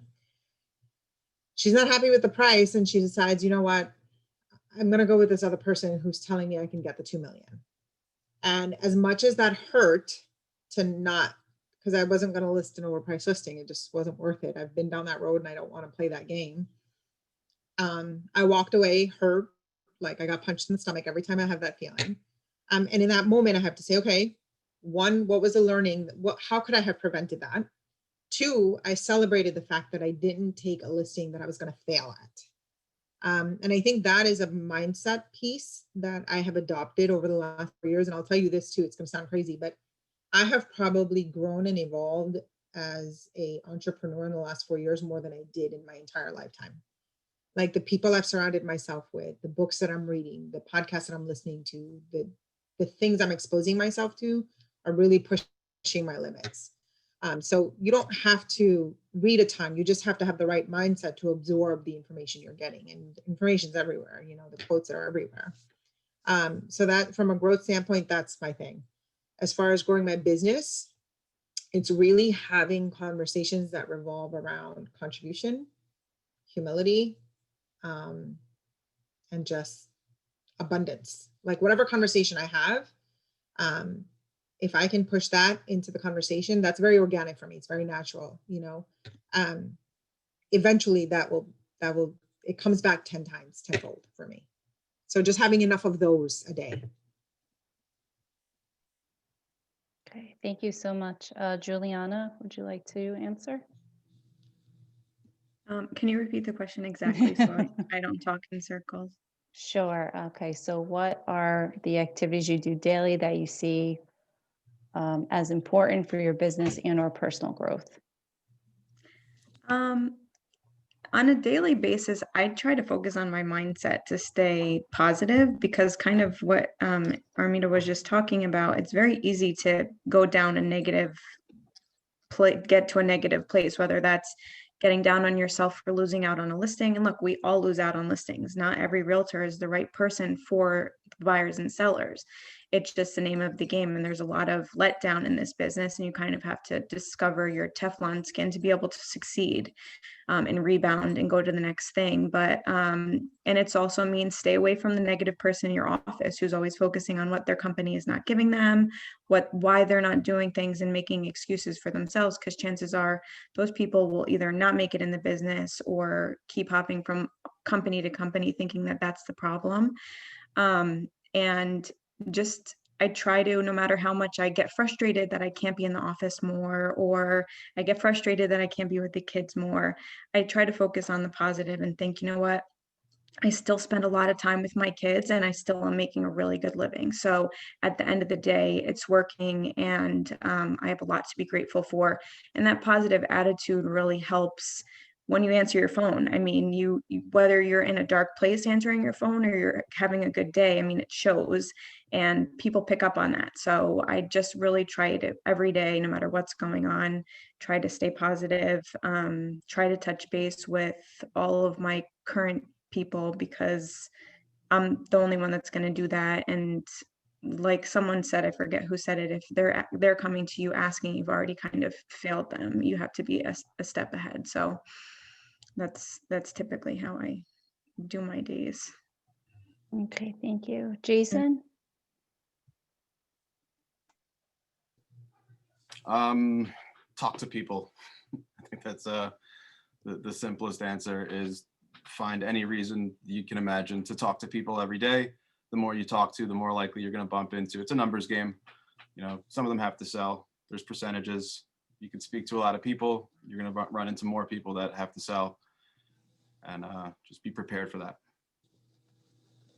Thank you. Tommy? Yeah, same thing. You know, every day is just the same, to be honest with you, for me, just like the activities to be doing. So the thing that Jason said earlier, the gratitude piece is very important for me. That's how I start my day and our team. So from a personal standpoint and from a business standpoint is exactly that, talking to people and getting face to face with people, those money making activities that, that we were talking about earlier. Taylor? Yeah, I think everyone made some really good points. Definitely, it's super easy to be negative. It doesn't take much to be negative, so stay away from the negative people. I think we're in a generation, era right now where we're just so connected, right? We have so many different resources to stay connected with people through social media, everything else. And I think it's really, really easy sometimes to compare yourself to other people, right? You'll see like that agent get that really massive listing, and then you'll just get all upset with yourself, like you're not doing enough, you're not there yet. And I think you got to take the reverse approach to that, where that should motivate you, because everybody on this call are the regular people. If you met me in person, you met anyone, any of the panelists, just anybody here in general, we're all just normal people, and they're doing something. So let that be your catalyst to get there. Because I literally remember when I started in this business, I would open that little book, I forget the name of it. It would show all the agents that were like, bronze, silver, gold, and platinum. And I used to like look at the platinum agents and I'm like, oh my God, like, how do you do that? But now it's like, when you get there, it's like, wow, it's like, you just had to do certain things to really get there. So just to answer how you structure your day, just do something every day to procure business and meet people and talk to people. Okay, well, I have to again say thank you to all our panelists. I'm sure we all did pick something up from all of you. You were all really, really, really great. Scott, thank you for moderating. I think everything went very smoothly. And thank you all for joining in. Tatiana?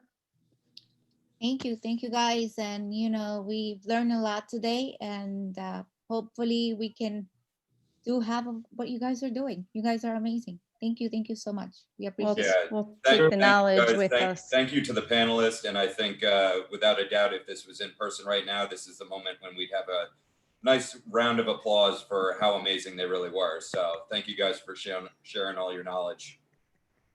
Thank you for having us. Yeah. All right. Thank you, everyone. I hope Thank you, everyone everybody. Have a good has evening. a really good Bye. evening. Take care. Happy holidays, everyone. Take care. Bye.